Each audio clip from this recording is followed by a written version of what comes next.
Bonjour chers téléspectateurs de PDCI TV, heureuse de vous retrouver sur votre chaîne préférée pour ce autre numéro de l'émission Entretien avec. Nous recevons pour ce numéro de Entretien avec un fils du Gotougou.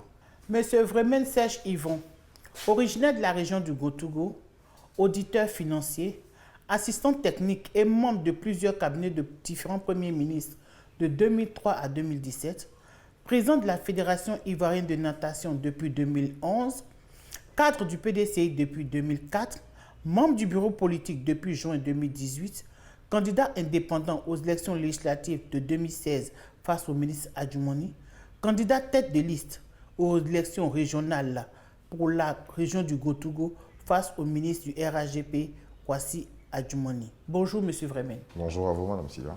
Comment vous vous portez, monsieur Vremen? Écoutez, je me porte assez bien, assez content. Je pense que ça se voit physiquement que je me porte assez bien. Après votre défaite aux élections régionales face au ministre Adjoumani du RHGP, vous avez observé une longue période d'absence sur le terrain politique. Quelles en sont les raisons?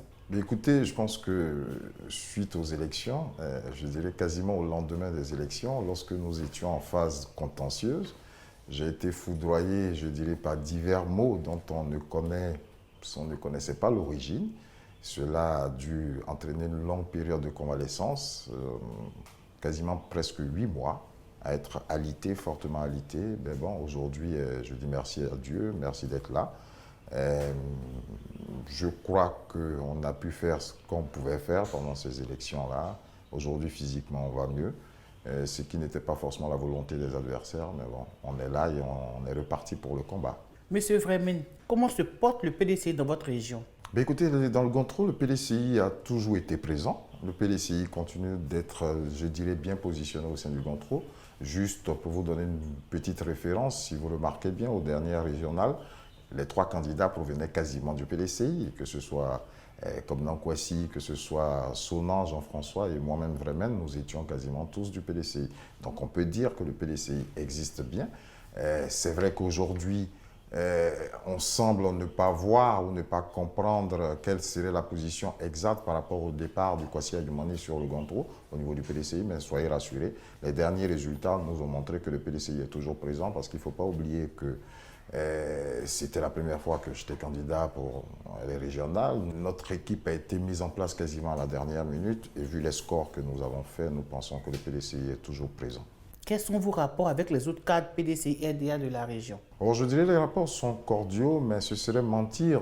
On me connaît un peu pour être quelqu'un qui n'a pas, je dirais, son langue de bois. Donc ce serait un peu mentir si je disais qu'il y a une harmonie parfaite. L'une des causes est aussi le départ de Kwasi Adjoumani, puisque c'est lui qui était un peu le référent, je dirais, au niveau du parti et du PDCI. Son départ a entraîné une forme d'éclatement. Et aujourd'hui, on s'entend quasiment tous, mais harmonie parfaite, ce serait mentir si je disais oui. Mais cela est dû, hein, c'est normal, c'est les ambitions, je dirais, de chacun qui font que peut-être qu'il n'y a pas cette entente-là. Mais quand il s'agit du PDCI, quand il s'agit d'être autour du président Bédié, là, je peux vous assurer que l'entente est totalement parfaite. Aujourd'hui, le ministre Adjoumani étant officiellement du RHGP avec certains cadres, quels sont vos rapports? Des rapports, je dirais, il n'y en a pas. Et je ne souhaiterais même pas qu'il y en ait parce que je pense que s'il en existait, ce serait plutôt pour avoir les restes de ce qu'ils ont au restaurant. Mais je pense que le PDCI en vaut mieux que ça. Donc, aucun rapport n'existe entre eux et nous. Peut-être des rapports de vie, oui, puisque nous sommes tous de la même région. Mais au-delà de ça, je pense que politiquement, nous sommes vraiment très éloignés. Monsieur Vremen, quel commentaire faites-vous face aux différentes sorties de monsieur Adjoumani contre le président Henri Konan Bédié et le PDCI RDA? D'abord, je dirais que culturellement et sociologiquement, on connaît un peu tous le peuple blanc que nous sommes. Nous sommes des gens très disciplinés, très respectueux du droit d'aînesse. Et je peux vous assurer que mes parents sont très étonnés de cette attitude-là. On se pose même la question de savoir pourquoi.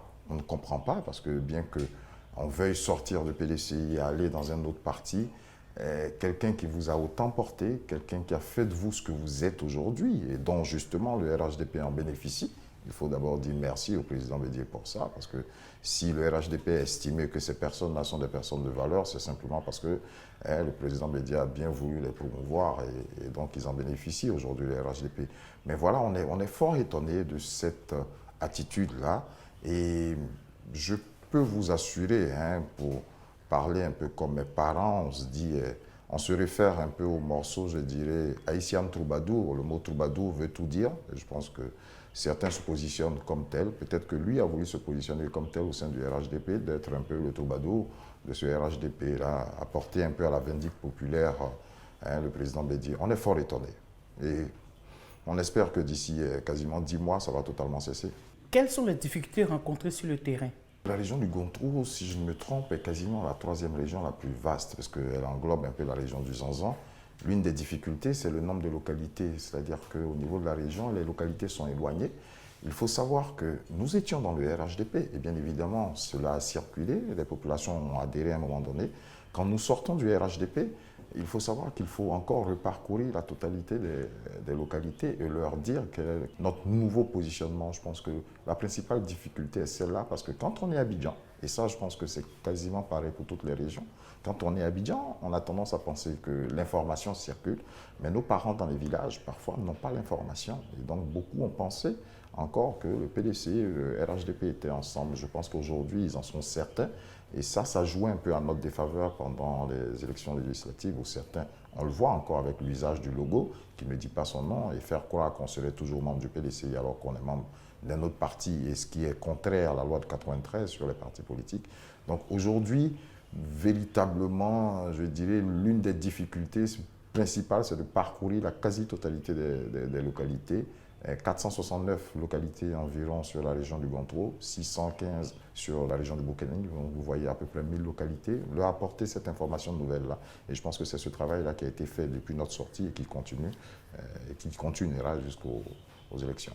Sans toutefois vous demander de dévoiler votre stratégie, pouvez-vous nous dire les atouts que vous observez dans votre région qui pourraient emmener la victoire du PDCI en 2020? L'atout principal, c'est que de cœur, d'abord, le peuple du Gontro est PDCI. Ensuite, je dirais, il y a d'abord l'usure du pouvoir. Le RHDP a tendance à dire qu'ils sont là, mais bon, il y a ce qu'on appelle l'usure du pouvoir. Ça, c'est l'un des atouts. Mais particulièrement au niveau du Gontro, il faut savoir que les parents se sont sentis floués. À un moment donné, même par rapport aux dernières élections, ils se sont sentis floués.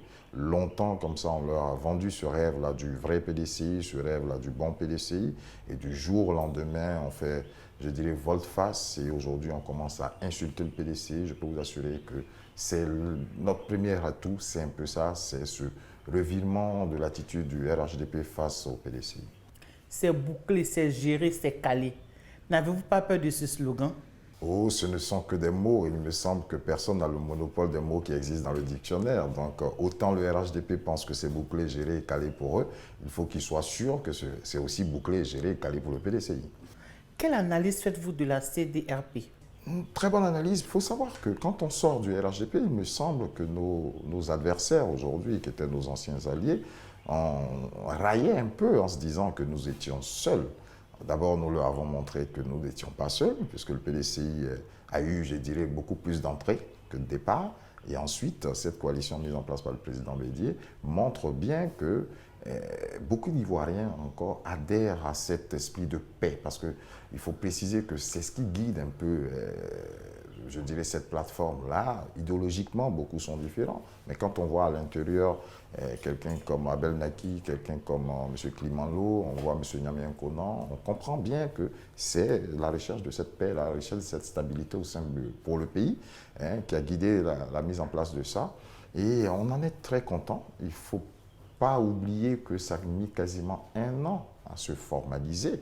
Et donc, je dirais, certaines mains noires n'ont pas voulu qu'on y arrive. Y arriver, c'est d'abord se féliciter. J'en profite pour féliciter un peu le président Bédié pour la combativité qu'il a mis un peu à aboutir à ce projet-là. Et je crois bien qu'aujourd'hui, ça fait jaser. Pourquoi? Parce qu'on sent un peu quelques attaques. Quand quelque chose n'est pas bon, n'en parlez pas. Et si vous en parlez, c'est que ça vous fait un peu peur. Et on espère que ça nous conduira au chemin pour la victoire au soir du 31 octobre. Pour la reconquête du pouvoir en 2020, quelles sont les actions que vous comptez mener dans la région du Gotoungo?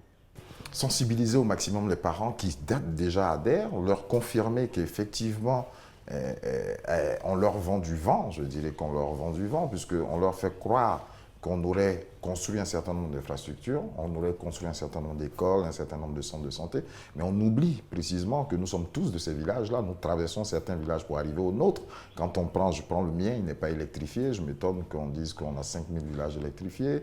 On me dit qu'il y a des écoles qui sont construites. Soyez rassurés que, je dirais, les parents le voient quotidiennement, puisque eux, quotidiennement, ne voient pas, en tout cas quand ils ouvrent les yeux, ne voient pas ces infrastructures-là. Donc à partir de ce moment, l'atout pour nous, c'est de dire, voyez-vous, ce qui a été fait depuis lors, et en tout cas, vous savez que d'antan, le PDCI a toujours travaillé pour vous, et on souhaite reprendre ce travail là où on l'avait laissé, de sorte à ce que on puisse améliorer encore votre quotidien. Et je pense que les parents y adhèrent. Et stratégiquement, c'est passer le message de sensibilisation. Bien évidemment, on a un gros problème. L'une des difficultés pour revenir dessus, c'est un peu la question des cartes d'identité. Il faut savoir que la région du Grand Tro est très peuplée et il y a beaucoup de personnes et beaucoup de jeunes qui n'ont pas de carte d'identité. Donc, beaucoup de sensibilisation dans ce sens-là. Monsieur Vremen, quel message à l'endroit de la population du Grand Togo et plus particulièrement à l'endroit de cette génération de jeunes cadres qui vous écoutent à travers PDCI TV? J'aime à dire qu'il faut que les jeunes s'impliquent. Voyez-vous, aujourd'hui, on parle beaucoup de la question de l'âge, on parle beaucoup du fait que les anciens sont là et ne veulent pas faire la place aux jeunes. Il faut être clair. Si les jeunes, vous ne venez pas, vous voulez qu'on fasse la place à qui? Moi, je pose toujours la question dans ce sens-là et donc je souhaiterais véritablement que les jeunes adhèrent, qu'au sein du PDCI, où justement on a beaucoup de valeurs, que ceux-là se présentent, qu'ils montent et qu'ils approchent et qu'ils essayent quotidiennement de montrer qu'on peut compter sur eux. Au sein du parti, voyez-vous, j'ai été quasiment, je dirais, l'un des plus jeunes candidats, choisi par, sinon même les plus jeunes, choisi pour conduire une tête de liste. Donc ça montre bien que le PDCI a une politique de jeunes. Moi, je les rassure, ma personne les rassure. Et je dirais à la population du Grand Tro, véritablement, soyez apaisés, on vous a longtemps menti. Il est temps aujourd'hui d'ouvrir les yeux, de voir ce qui est en train de se passer. Les élections sont pour bientôt. Diverses personnes ont tendance à vous donner des informations et vous faire croire que, hormis eux, la Côte d'Ivoire, je pense, serait quasiment enterrée. Soyez rassurés, le président Oufoué, tant adulé, a été rappelé à Dieu. Donc nous sommes tous humains, on sera tous amenés à être rappelés. Mais nous savons une seule chose, si tant soit-il qu'aujourd'hui la Côte d'Ivoire est ce qu'elle est, c'est seulement dû au travail du PDCI RDA. Votre mot de fin, M. Vremen? Adhérez nombreux au PDCI, adhérez nombreux au PDCI. Nous avons de la place pour tout le monde. Nous sommes un parti de paix. Je rappelle que mon père, par exemple, est FPI, mais vous voyez, je suis né dans cette maison-là, mais j'ai toujours été PDCI. Donc nous sommes ce parti non belliqueux. Nous voulons que cette Côte d'Ivoire-là revienne de façon très apaisée et surtout, nous voulons améliorer le quotidien de nos populations. Venez au PDCI, nous vous y attendons. Merci pour votre disponibilité. Quant à vous, téléspectateurs de PDCI TV, à nous revoir pour notre prochain numéro. À très bientôt.